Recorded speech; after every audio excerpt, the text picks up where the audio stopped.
Amma bir dersi ki qiyqaza halatda ştada alatım geliyor. Herçand vaqtim da boluşup bardy. Bir 5 daqiqaň içinde tökederin inşallah taala. Bir dersiz bolmasyn gurrumyň netijesi.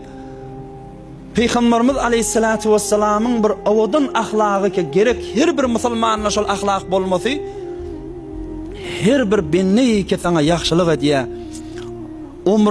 Umrun her hasanynda, yaşayışın her guşatynda, her yerde, her yurtda sana bir benni yaxşylyk etse, şolun yaxşylygyny ýatdan çykarmaslyk gerek.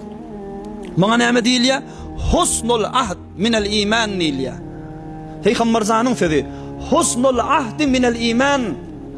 Ahdinde durmak, yani kadim adamları, kadim dostlaryny hemişelik dost bilmek, kadim sen elinden tutarlar, sana arkada bolarlar, sana arkalaşarlar, kıyınçılıkta sana yar o yaver bolarları, sonra her haçan görsen, sataşsan, şolardan havar tapan yerinde, şoları izzet etmek, şoları silik etmek, şoları bir ayratin cayatmaklık, Müslüman adamın şe'ni ve yağdayı olmalıdır.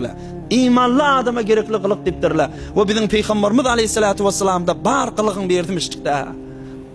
Adam oğlan kan, bir toparlar sana arka oluyor, bir toparlar seni de yani bir derece yetiriyor. Sonra ulup bir derece yetken, bir medreke yetken, bir mansaba yetken, bir mali yetken, ilin ağdına yetken. Ol oğlan kan, deslapta sen elinden tutarlar va, arkalaşarlar va, tevrene uyuşurlar va, yattan çıkarmasılık gerek ha. Her haçanla olur için kucağına açıp durmak gerek Müslüman da ollar.